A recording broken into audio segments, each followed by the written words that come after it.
Netivyah International, www.netivyahinternational.org.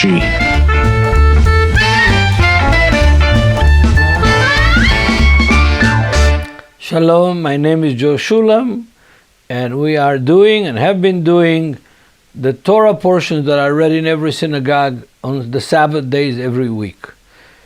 And we are approaching now the end of the Jewish calendar year, and this next Shabbat we will be reading from a portion that is called Azinu, which means give ear, listen. And in the book of Revelation we are told that when the saints gathered around the throne of the Lamb, they will be singing, and they will be singing two songs, the song of Moses and the song of the Lamb.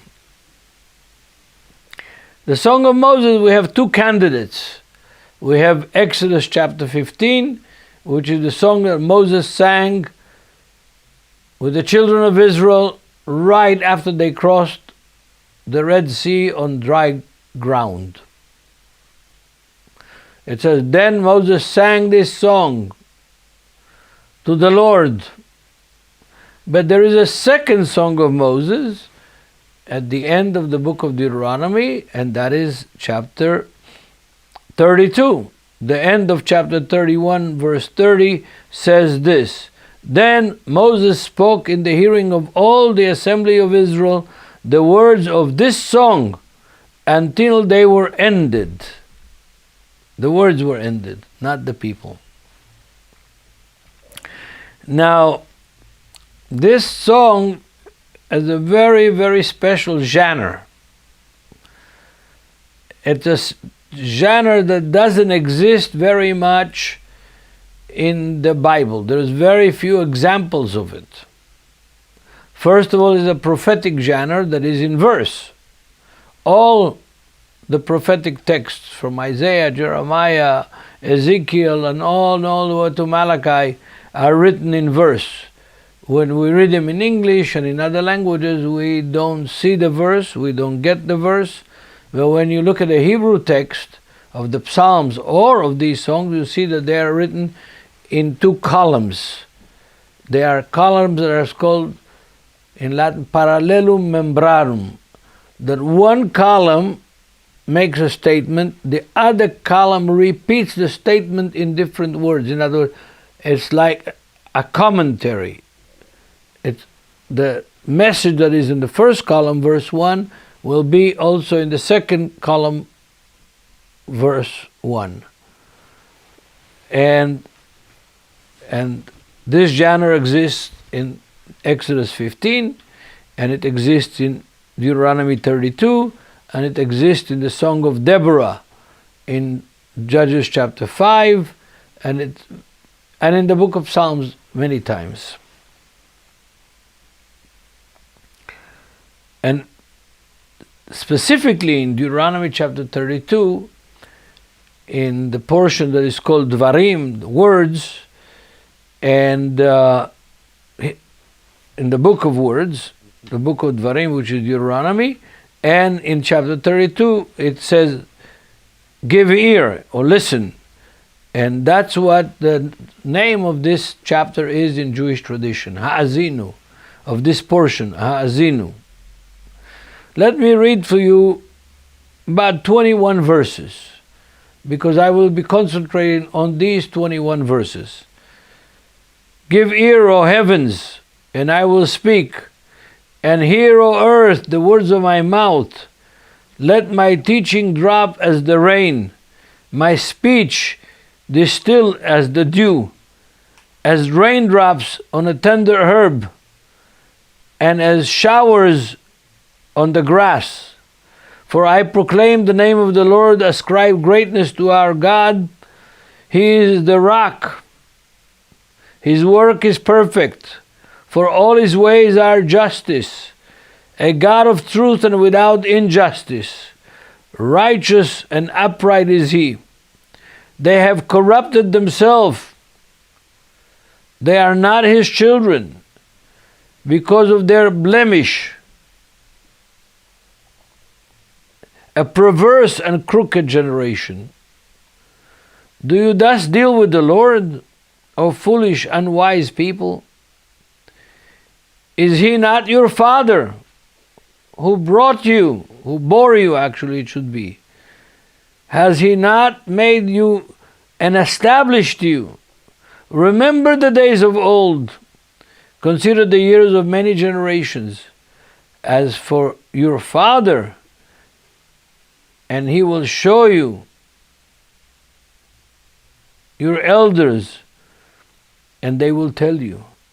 When the Most High divided their inheritance to the nations, when he separated the sons of Adam, he set the boundaries to the people according to the numbers of the children of Israel.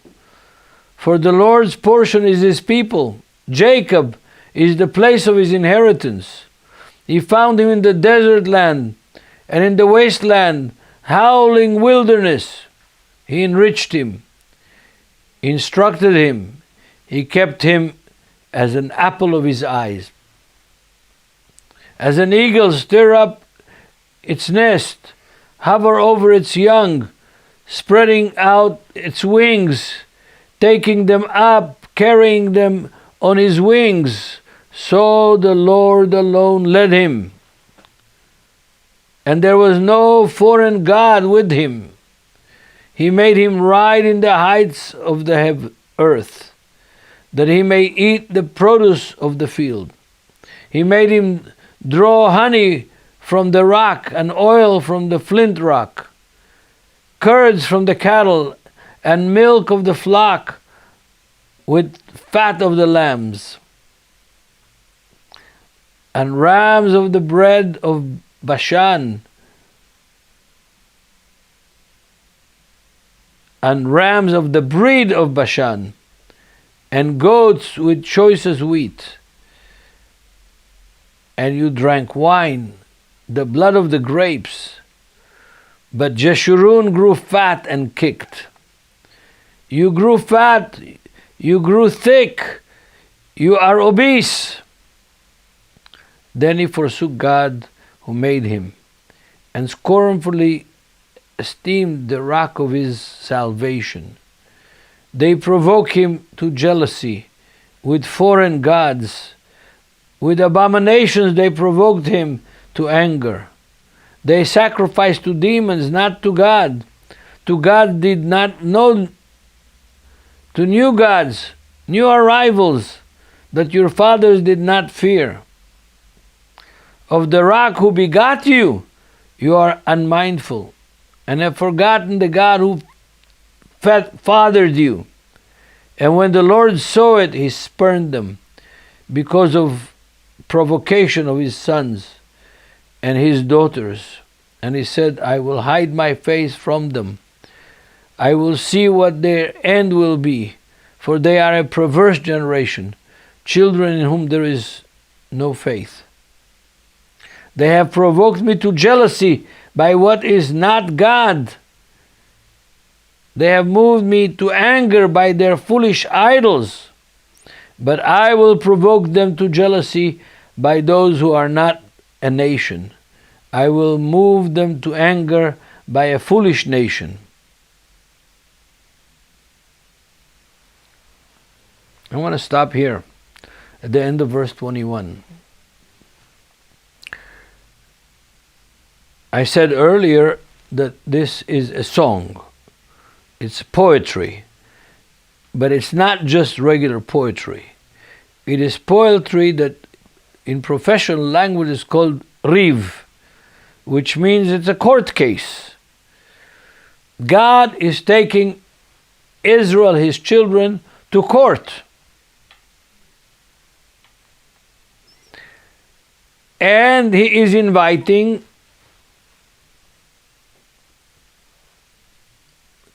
witnesses and judges like any other normal court case. The judges are the heavens and the earth. They are the judges. And the witnesses are the rain and the agriculture and the world, the nations, the Gentiles are the witnesses. So God is the plaintiff. He is the one that is complaining, taking his children Israel to trial.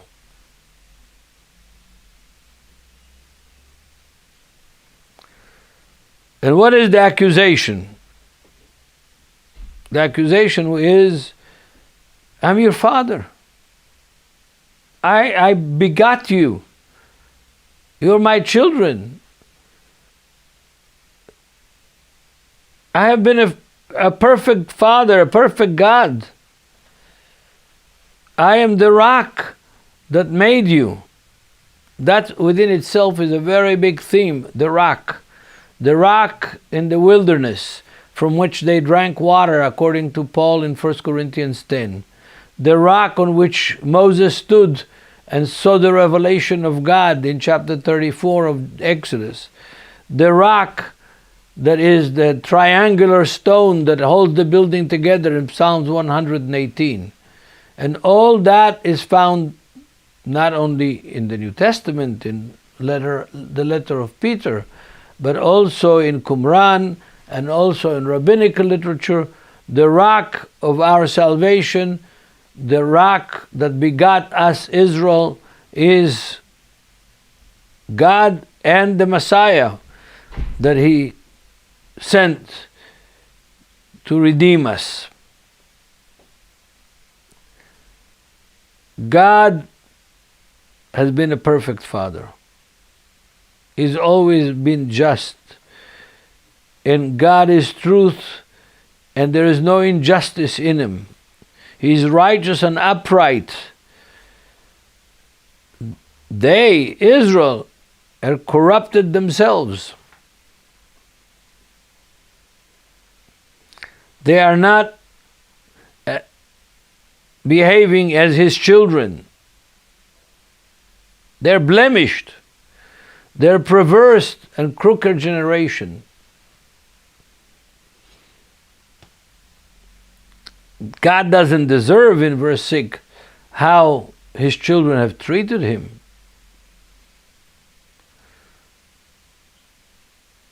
They act foolishly and unwise with their father.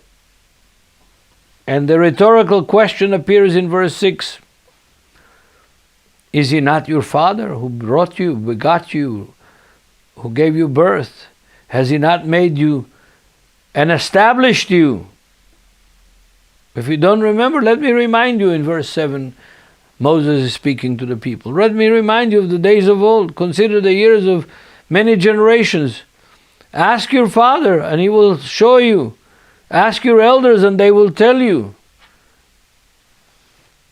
When the Most High divided their inheritance to the nations, that's talking about Genesis chapter 11, when God created the nations. Before that, there were no nations. Everybody spoke one language. God created the nations in Genesis chapter 11, the fall of the Tower of Babel. And then He spread out the sons of Adam and made nations. He set boundaries to the people. Each nation received their territory according to the number of the children of Israel, which means what? 70 nations. That's the biblical ethnology. 70 nations by the 70 children of Jacob that went down to Egypt.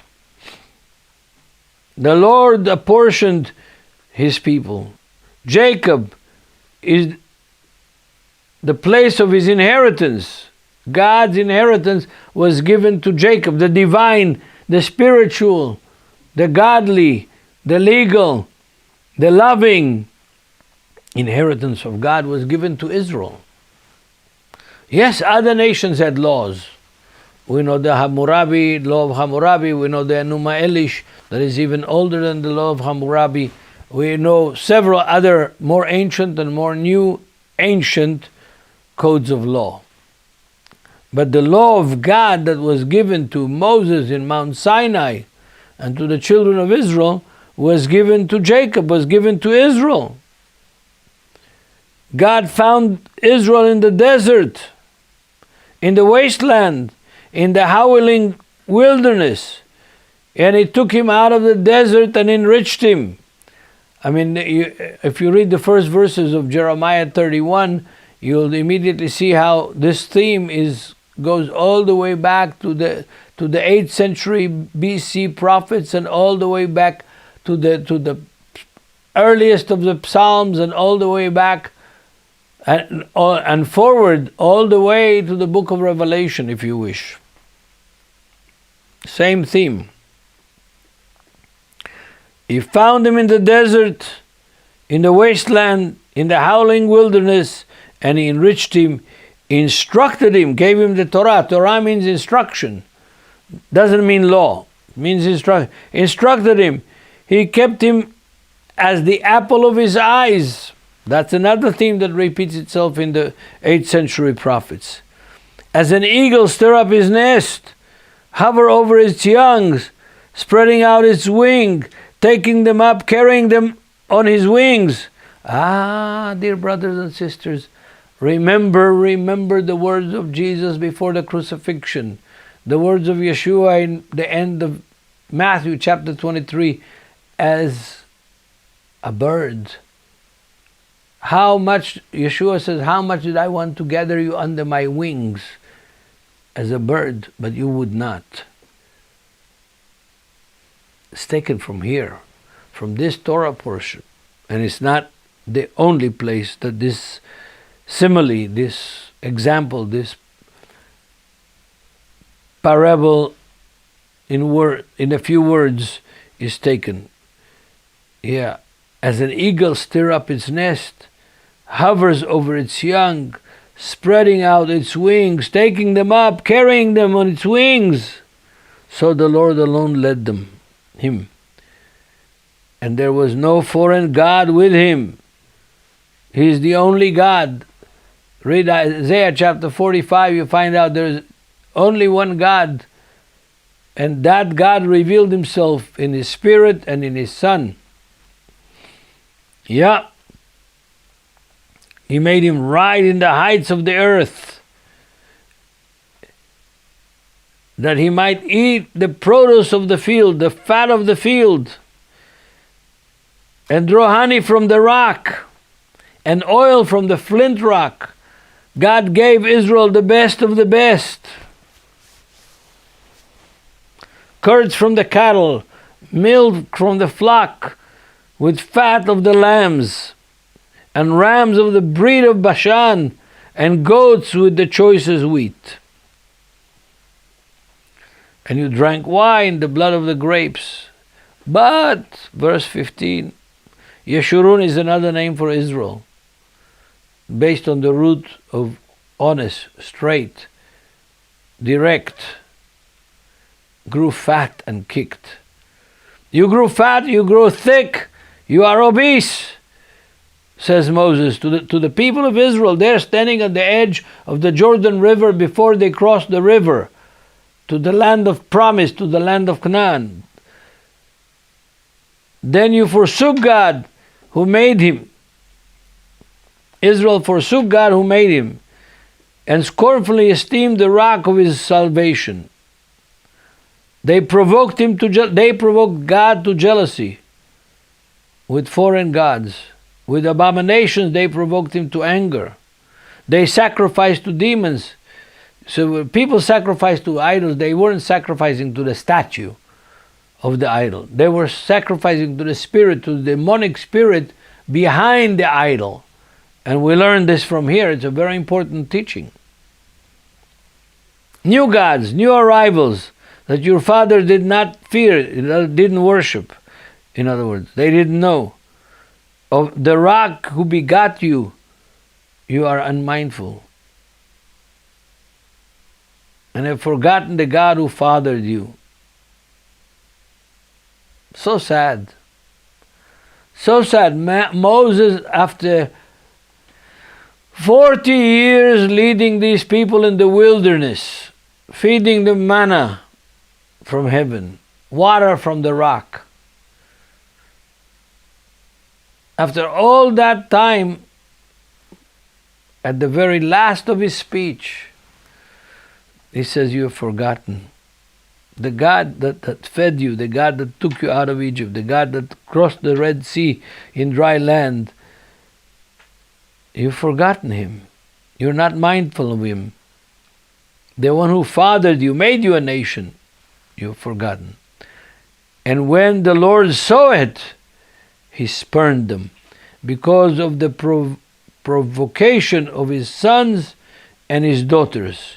And he said, I will hide my face from them. I will see what will happen to them, what their end will be. For they are a perverse generation, children of whom there is no faith. Here comes the crucial text. They have provoked me to jealousy by what is not God. They have moved me to anger by their foolish idols.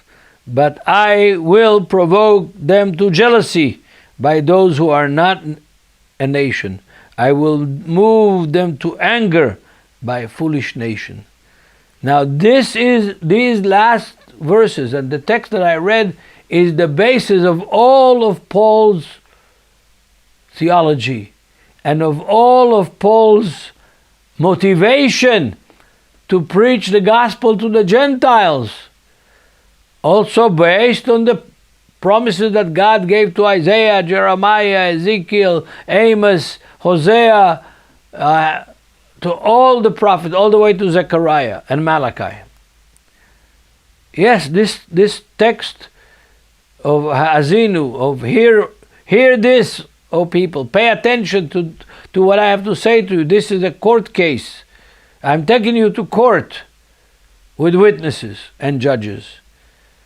Remember, and to end this teaching, I want to go to the book of Romans. The book of Romans, chapter 11, and read just 2 verses for ending this teaching for Brad TV on the Torah portion of Azinu, of hear this, pay attention to this. Romans 11, I'm going to read verse 25 and 26. For I do not desire, brethren, that you should be ignorant of this mystery, lest you should be wise in your own opinion, that blindness in part had happened to Israel until the fullness of the Gentiles has come. And so all Israel will be saved, as it is written, deliverer came out of Zion, and he'll turn away ungodliness from Jacob. For this is my covenant with them, that I take away their sins. Now how is this going to happen? It's also in chapter 11 of the book of Romans. I'm going to read now at the end of my teaching from chapter 11, verse 11 to 14. I say then, have they stumbled that they should fall? Certainly not. But through their fall, to provoke them to jealousy, salvation has come to the Gentiles. Why has salvation come to the Gentiles according to Paul? So that they will provoke Israel to jealousy, based on this text from verse 20 and 21 from Deuteronomy chapter 32. Verse 12, if their fall is riches for the world, and their failure riches to the Gentiles, how much more their fullness? For I speak to you Gentiles, inasmuch as I am apostle to the Gentiles, I magnify my ministry, if by any means I may provoke jealousy to those who are my flesh, and save some of them. Paul is basing his mission to the Gentiles, is called by Yeshua to be an apostle to the Gentiles in order to have the Gentiles provoke the Jews to jealousy and return them to the place where God reveals his face to them. Please read as homework Ezekiel chapter 39 from verse 21 to the end of the chapter. You'll get a revelation. God bless all of you, and keep studying the Word of God. Pray for Israel and for the world to know the Messiah. In the name of Yeshua, Amen.